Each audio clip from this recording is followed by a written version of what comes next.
welcome to the Gravitas Tokyo edition. I'm Palki Sharma Upadhyay and we are coming to you from the capital city of Japan. Tokyo is known for its Harajuku or extreme fashion, for its cherry blossoms and the Shibuya crossing. We'll be bringing you exclusive stories and we'll also be adding the much needed Indian perspective to every story that we bring to you. This is Gravitas Tokyo edition. I'm Palki Sharma Upadhyay. Let's get started.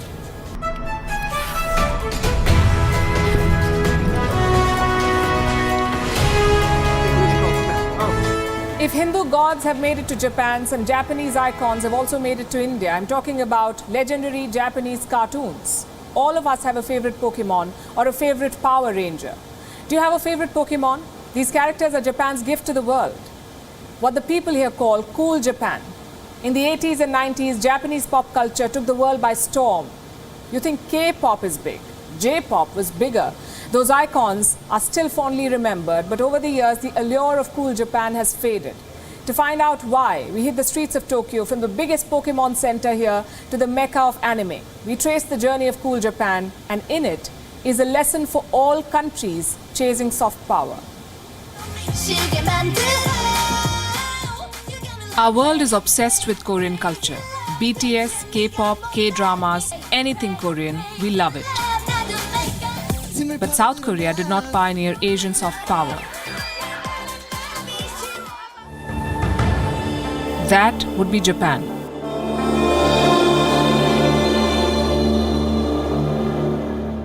Soft power means different things for different countries. For the US, it's about dominating the world. Their McDonald's, their blue jeans, it's all about domination. Here in Asia, it's different. Soft power here is not about dominating the world or displacing Western culture. It's about creating an appeal, a niche.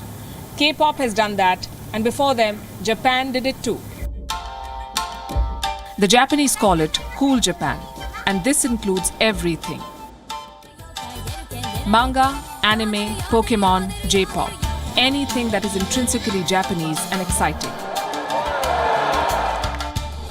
The strategy dates back to the 1980s. Japan's foreign ministry decided to harness the power of Japanese culture to sell their way of life to the world. Eventually, icons were born, none bigger than this one. We're at the Pokemon Center in Tokyo. And as you can see, we're surrounded by everything Pokemon. Toys, cards, costumes, you name it. And this brand needs no introduction. It was launched in 1996. Pretty soon it conquered the world. The numbers are simply staggering. 380 million video game copies sold, 1 billion movie downloads. Movies, music, comics, they've diversified into everything. The company's current valuation is $92 billion.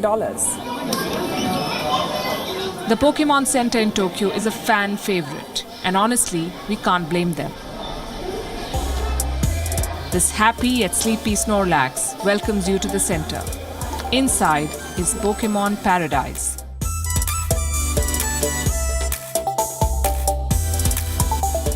Keychains, phone covers, soft toys. If it's Pokemon, it's here. Children around the world love these characters. Generation after generation falls in love with it. And Pokemon is just one of the many. If you want to truly experience Japanese soft power, this is the place to come to. Akihabara. If J-pop were a religion, this would be the temple. This place has a very interesting history. It wasn't always this glitzy and nerdy as you see it right now. After the Second World War, it was a black market. People came here to buy electronic goods, especially household stuff. But now it is the capital of cool Japan. People gather here to celebrate their favorite characters, their favorite movies. It's sort of like Comic-Con, but for Japan. Manga is a big hit here. How do we describe manga to someone outside Japan? Easy definition, Japanese comics. But in reality, there's so much more. The manga technique dates back to the 19th century. But today's manga artists are a cool lot. They wear Western clothes, they use super fast computers and digital pens, yet their dedication to the craft is untouched. The manga industry is worth around $6 billion. A typical manga is printed in black and white. It can depict any genre: horror, comedy, mystery, romance. One issue usually tells you one part of the story. The rest, you'll have to wait for the next issue. Despite this cult popularity, Japanese pop culture is losing out. One reason is the Hallyu Wave, the arrival of a soft-powered giant to the West, South Korea. By 2017, the Korean media industry topped $100 billion. Japan became the former cool kid.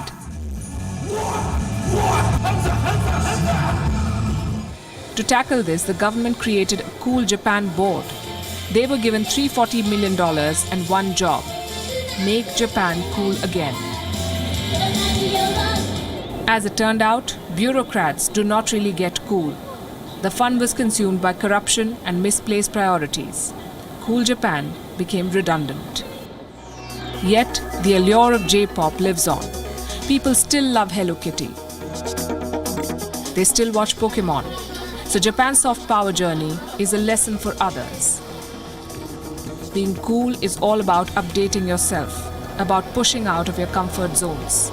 If not, a Hallyu Wave is always around the corner. How can we talk about Japan's economy and not mention robots? After all, they are the hardest workers here. They literally never get tired. Japan is often called the robot capital of the world. You can see robots doing all kinds of odd jobs here. Some are security guards, some are doctors, some are therapy experts. And I can predict your reaction. How weird is that? But in Japan, it's not weird at all. Humanoids are pretty common here. In fact, they're part of Japanese culture and religion even. Take a look. Meet Gakuten Soku. He was Japan's first humanoid robot. Around 3 meters high, big strange eyes, and a crown made of leaves. Weird, but not bad for 1928. 94 years later, Japan is a world leader in robotics.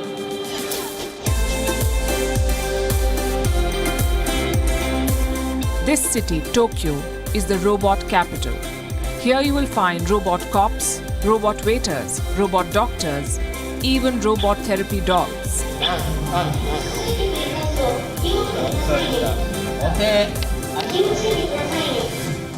They say necessity is the mother of invention. And that's the story of robotics in Japan. You see, this country is struggling with an aging workforce. The average age is 49 years, which is the second highest in the world. So they're going to need replacements. And creating an entire generation of workers is not possible overnight. So Japan made robots. Currently, they have 300,000 robots in their workforce. That's 300,000 jobs being done by robots. It's 23% of the global robot population. In Tokyo, a robot is always around the corner.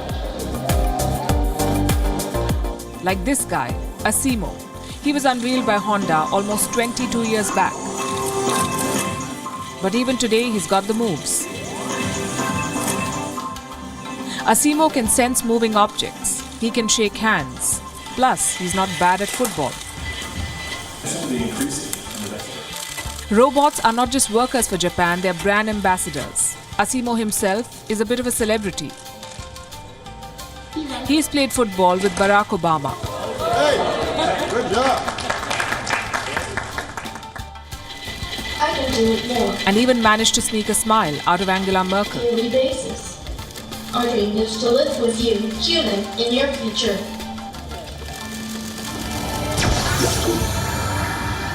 Unlike in the West, Japan does not fear robots. There is no Terminator-style scare story. Instead, robots are treated as a special part of their culture, sort of like a national obsession. Behind me is proof of that obsession. This is Gundam the robot. He first appeared in a television series in 1979. He's more than 20 meters tall, and right now he's in unicorn mode, which means that this is the friendly version of him. Now, any pop enthusiast in Japan will tell you that robots are a part of their culture. Astro Boy, Gundam, they're all part of daily life, and experts believe that this has to do with religion as well. The biggest religion in Japan is Shintoism, and they believe that everything has a life. Mountains, rocks, rivers, perhaps even robots. Gundam is a fan favorite in Japan. He sold 50 television series, movies, manga, and video games. But the big prize is this one. The Gundam toy models. 90% of plastic figurines sold in Japan are of Gundam.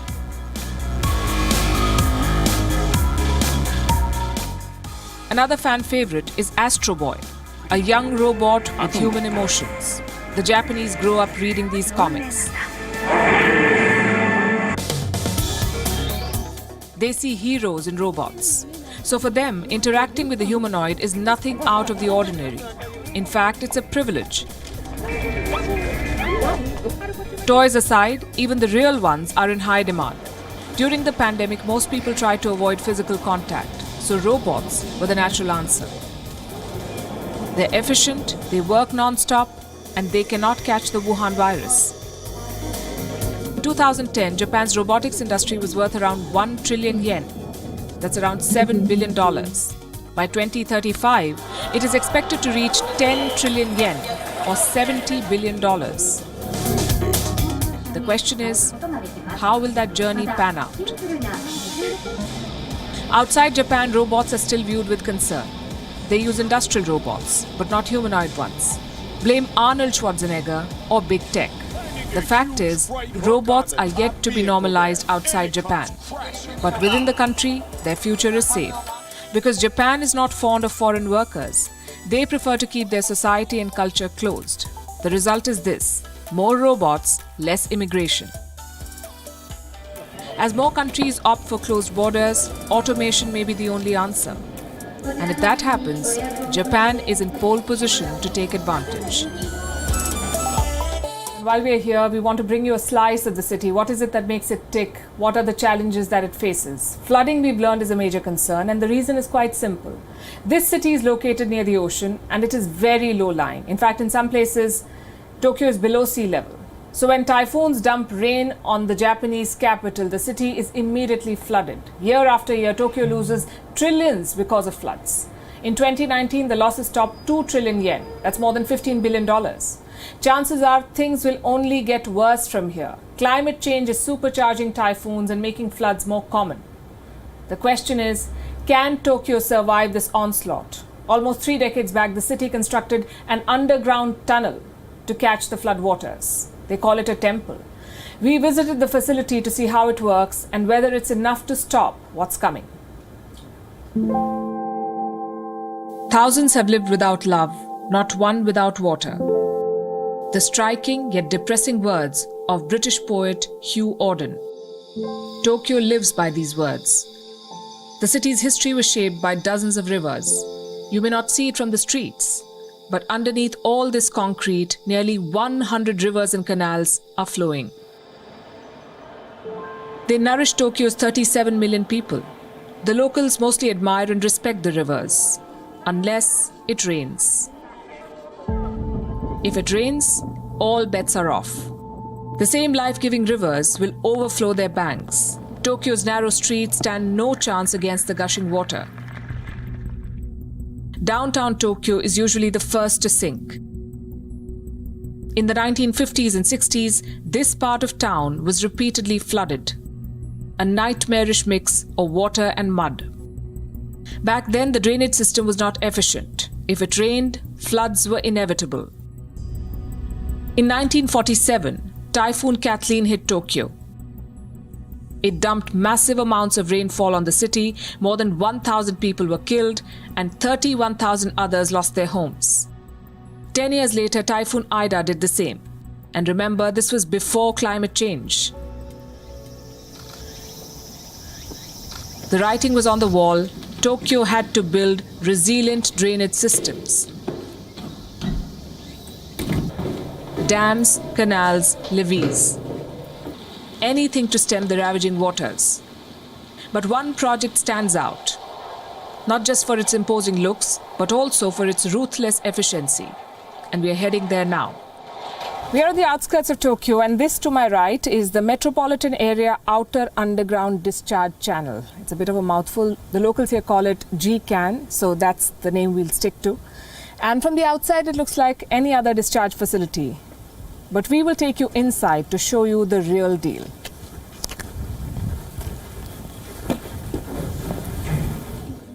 The first stop is here. a sample of what to expect underground. There are models of tunnels, water pumps and drains, also videos on how they work.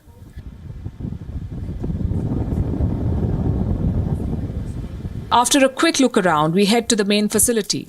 As we arrive, a couple of tourists emerge from below. Apparently, flood prevention is a tourist favorite.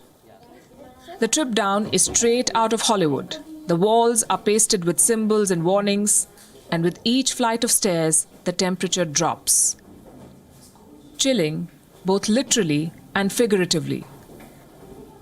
The stairway opens into this gigantic silo. It's empty, except for a couple of guards. This is Tokyo's silver bullet against flooding, a massive network of underground tunnels. Some numbers first. The whole tunnel is 6 kilometers long and 78 meters wide. See those pillars? There are 59 of them inside this tunnel, each pillar weighing 500 tons. At full capacity, each silo can hold 59 million liters of water. No wonder they call it the underground shrine or the underground temple. The pillars do look like the Greek Parthenon, only they're infinite times bigger. The construction for this facility began in 1993. It took 13 years to complete. The cost, $2 billion. And since then, it has been used 121 times. And honestly, it's hard to describe how big this place is. You could fit a space shuttle in here, or the Statue of Liberty.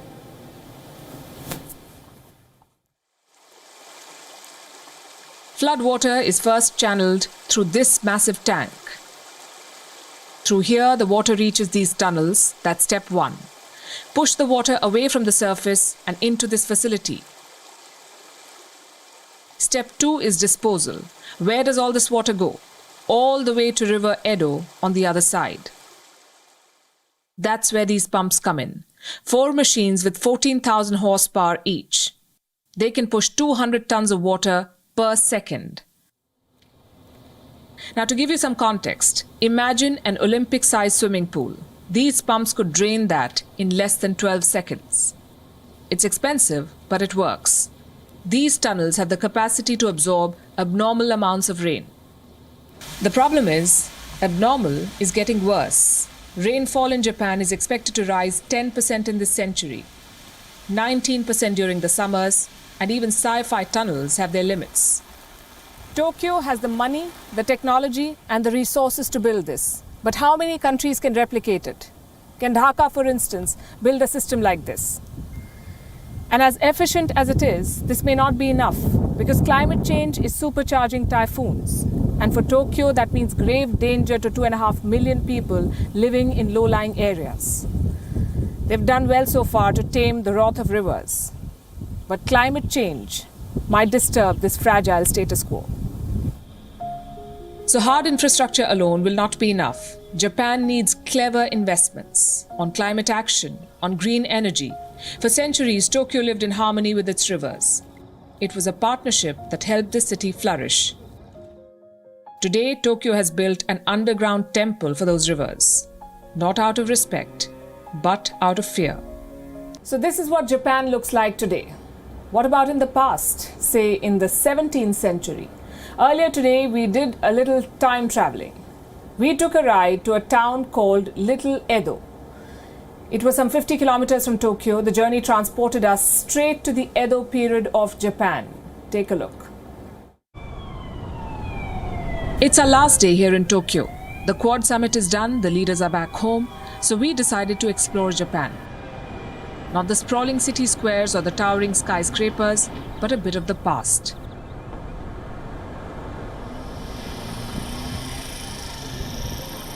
And that journey brought us here, to Kawagoe, aka Little Edo. This town is almost 50 kilometers from Tokyo. As you enter it, you're transported to a different Japan, sort of like time travel.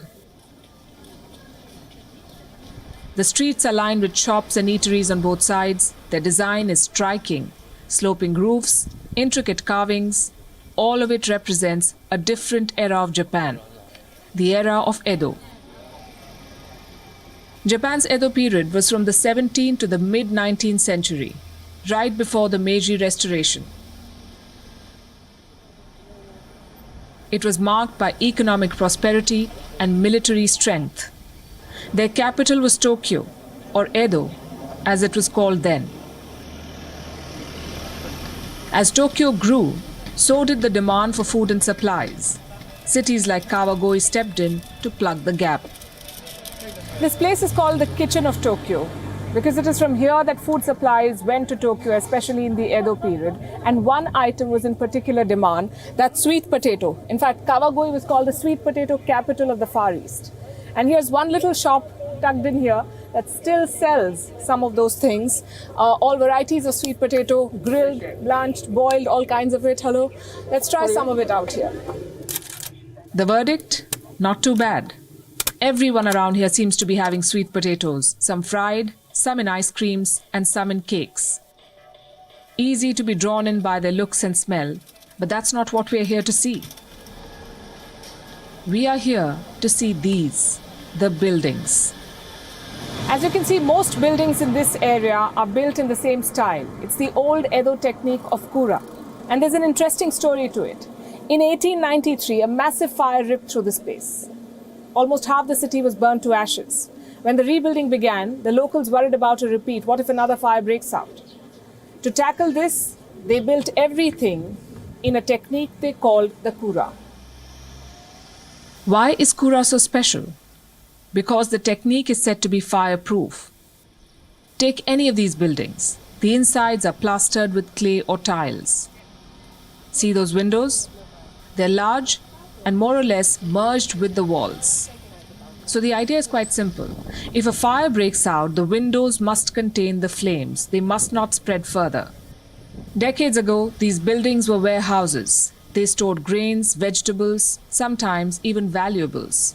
Today, around 200 of them remain, except now they're banks and restaurants. At the center of the town is this bell tower. It's a symbol that goes back to the 17th century.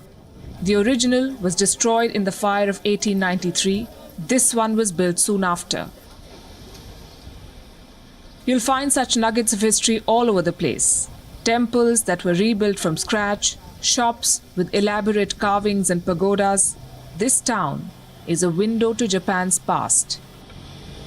And walking through it is a strange sensation. Because the people are from 2022, the buildings are not. In many ways, Kawagoe is Japan in a nutshell. All around me you see old traditional buildings, yet this is a typical 21st century settlement. And to my left is the best example of that. This is a Starbucks in the Edo theme. It looks straight out of the 16th century. And this sums up Japan for you. A modern, developed democracy, yet very much rooted in its history and traditions. This is an architectural feat par excellence. But now we'll talk about something that did not impress us. Here in Tokyo, there's a temple called Renkoji.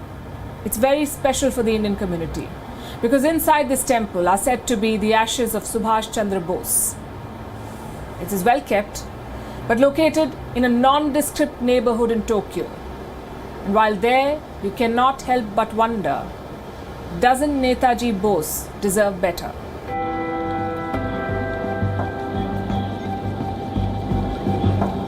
Tokyo's energy levels are a bit down today.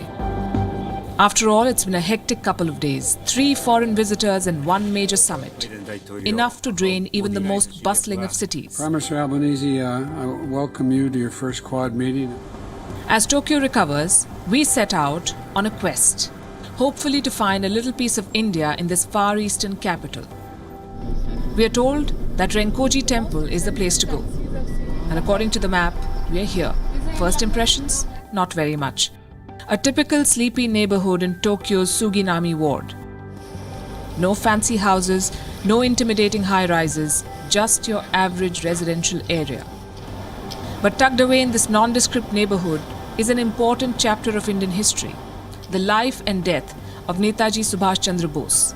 The temple itself is small but well preserved. This bust of Netaji welcomes you inside. Behind it are a few messages, all written by stalwarts of Indian politics. In 1957, Jawaharlal Nehru visited this temple. The next year, President Rajendra Prasad came. And in 2001, Prime Minister Atal Bihari Vajpayee did the same. All of them came to pay homage to Netaji Bose. But why here? How did this temple become a shrine for Bose? Subhash Chandra Bose's life and death remain a mystery to many. The consensus is that he died in a plane crash somewhere near Taipei, and this is where his ashes are purportedly kept, in this enclosure here. Now, why do I say purportedly? Because there is no forensic evidence. This is how the story goes. After the plane crash, a Japanese officer collected his remains and brought them to this temple. And in September 1945, a ceremony was held here. Since then, a long line of priests has been managing this temple, and with it, the ashes of Subhash Chandra Bose. Bose and Tokyo go a long way back. In 1943, he left Germany for Japan. The journey itself was a daring adventure. First, he traveled to Madagascar on a German U-boat, and from there he took a Japanese submarine to Imperial Japan. It was here, in the Far East, that he revived the Indian National Army. Netaji Bose's death in 1945 was a shock, one that many Indians still refuse to acknowledge. Conspiracy theories around his death have never really disappeared. Perhaps this temple could give some answers, maybe even closure, after 7 long decades. Bose's family has requested for a DNA test on the mortal remains, but neither government seems interested. And so the ashes still remain here, in a tiny golden pagoda nestled away in this Buddhist temple. History hasn't always been kind to Netaji Subhash Chandra Bose. He's one of the tallest freedom fighters of India. For millions of Indians, he's still a source of inspiration, yet his remains lie here, tucked away in this tiny temple in Tokyo. Surely a leader of his stature deserves better. On the 70th year of India-Japan ties, perhaps this is a good place to start, to bring Netaji's ashes back to India, back to his home. Bose's pursuits in Tokyo endeared him to the Japanese public. This temple and his shrine are much respected here. In fact, there is a special ceremony every year on August 18. Bose's death anniversary, but India's beloved Netaji deserves more. He deserves to be home. With the WION team in Tokyo, this is Palki Sharma Upadhyay.